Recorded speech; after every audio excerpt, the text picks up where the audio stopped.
ඔහුට එරිව ලකුණු 2225ක් ලබාගෙන තියෙනවා. තියෙන ඉන්ස්විං යෝග එකයි. මේ පන්දුවට ගොඩක් පිතිකරුවන් අස්තර නොවුණා. ඒ වැලමිට අසාමාන්‍ය සංදියකට වඩා වැඩිපුර පිටුපත්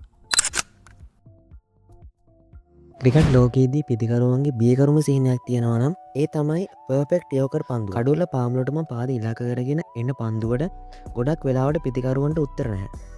ඉතින් අද අපි කතා කරන්න යන්නේ මේ යෝකර් පන්දු කලාව ලෝකයට පෙන්නපු ඒක ආටයක් බවට පත් කරපු යෝකර් කිංග්ල දෙන්නෙක් ගැන.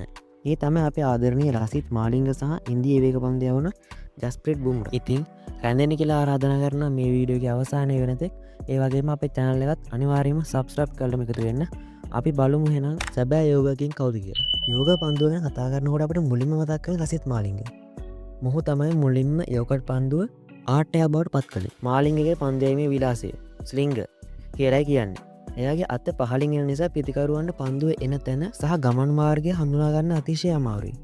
සාමාන්‍යයෙන් වේග පන්දු යවන්නන් පන්දුව දාන්නේ අත උඩින් ඔසවලා. මාලිංග දාන්නේ අත පැත්තෙන් තිරස් අතර වගේ තියාගෙන. මේ යුනික් ඇක්ෂන් එක නිසා පන්දුවට මැන්ගස් ආවරණය වැඩිපුර ලබා දෙනවා කියලා කියනවා. ඒකෙන් පන්දුව අනපේක්ෂිත විදිහට පැද්දෙන්න පුළුවන්. ලසිත් මාලිංගගේ ප්‍රධානතම අවියෝනි පිතිකරුවාගේ පාද ඉලක්ක කරගෙන කඩුල්ල දෙසට පැද්දෙන ඉන්ස්විං යෝග එකයි. මේ පන්දුවට ගොඩක් පිතිකරුවන් අස්තර නොවන වේගය අඩු කළ යෝග. එයාට එකම ඇක්ෂන් එකකින් වේගය අඩු යෝගර් පන්දුව දාන්න පුළුවන්. මේක පිතිකරුවන්ට කියව ගන්න හරිම අමාරු පන්දුවක් වුණා. ඩෙඩ්ලි යෝග මොන වගේ පීඩනයක හිටියත් අවසාන ඕවර් වල එයාට පන්දුව කඩුල්ලේ පාමුලට ටාගට් කරලා යවන්න පුළුවන් හැකියාවක් තිබුණා. අපි ඊළඟට කතා කරන්න හදන්නේ ඉන්දියාවේ යෝකර් කිං ගැන. ඔහු තමයි ජස්ප්‍රීත් බුම්රා. බුම්රාත් මාලිංග වගේම තියෙන යෝකර් පන්දු යවන්නේ. ජර්කි ඇක්ෂන් එක. බුම්රාගේ ඇක්ෂන් එකත් අසාමාන්‍යයි. එයාගේ කෙටි රන් අප් එක සහ පන්දුව මුදාහැරෙනකොට තියෙන සඩන් ඇලෙක්සලරේෂන් එක නිසා පිතිකරුවන්ට පන්දුව එන හැටි හරියට අඳුනා ගන්න අමාරුයි. එයාගේ මැනික් කඩුවේ පොසිෂන් එකත් පන්දුව දානකොට තියෙන කසපහරක් වගේ චලනයක් නිසා පන්දුවට අමතර වේගයක් සහ අපහසු බවුන්ස් එකක් ලැබෙනවා. බුම්රාගේ වැලමිට අසාමාන්‍ය සංදියකට වඩා වැඩිපුර පිටුපසට නැමීමේ ඇති හැකියාව නිසා ඒකට හේතුවක් වෙන්න පුළුවන්. ටෝක්‍රිෂන් යෝකර් පන්දුවට බුම්රා ප්‍රසිද්ධයි. මේවා හරිම වේගවත්. පිතිකරුවාගේ පාද ඉලක්ක කරගෙන හරියටම වැදෙන පන්දුව. මාලිංග වගේම බුම්රාත් ඇක්ෂන් එකෙන් ලොකු වෙනසක් නැතුව ස්ලෝ යෝකර් එක සහ කටර් පන්දුව දාන්න පුළුවන්. ටෙස් එක්දින සහ T20 යන හැම ෆෝමැට් එකකම බුම්රා යෝකර් එක සාර්ථකව පාවිච්චි කරනවා. අපි දැන් බලමු මාලිංග සහ බුම්රා අතර තියෙන සම්බන්ධය ඇති වෙන්නේ කොහොමද? මේ යෝකර් රජවරුන් දෙදෙනාම තියෙන විශේෂ සම්බන්ධයක් තමයි ඔවුන් දෙදෙනාම මුම්බයි ඉන්දියන්ස් කණ්ඩායමේ ක්‍රීඩා කරපු එක. මාලිංග ඉන්දියා ප්‍රීමියර් ලීග් එකේදී දිගු කාලයක් මුම්බයි ඉන්දියන්ස් කණ්ඩායමේ ප්‍රධාන පයක පන්දු යවන්න විදිහට කටයුතු කළා. පස්සේ බුම්රාත් ඒ කණ්ඩායමට ආවා. අවසාන ඕවර් වලදී මේ දෙන්න එකට පන්දු යවනකොට ප්‍රතිවාදී පිතිකරුවන්ට ලකුණු ගහන්න හරිම අමාරුයි. ගොඩක් අය කිව්වා මාලිංගගෙන් බුම්රාට යෝකර් පන්දු යවීමට උපදෙස් ලැබුණා කියලා. ඒත් බුම්රා නම් කියන්නේ එයා ගෙදරදී පුහුණු වෙලා තමයි මේ හැකියාව ලබාගත්තේ කියලා. මාලිංග පස්සේ කාලෙක මුම්බයි ඉන්දියන්ස් කණ්ඩායමේ පන්දු යැවීමේ උපදේශකයෙක් විදිහට වැඩ කරනවා. ඒ කාලෙදී තරුණ බුම්රාට මාලිංගගේ අත්දැකීම් වලින් ප්‍රයෝජන ගන්න ඇති. 2025 IPL තරගාවලියේදී බුම්රා මුම්බයි ඉන්දියන්ස් කණ්ඩායම වෙනුවෙන් වැඩිම කඩලු. ඒ කියන්නේ කඩලු 174ක් ලබාගත් ක්‍රීඩකයා විදිහට මාලිංගගේ කඩලු 176 වාර්තාව බිඳහෙළුවා.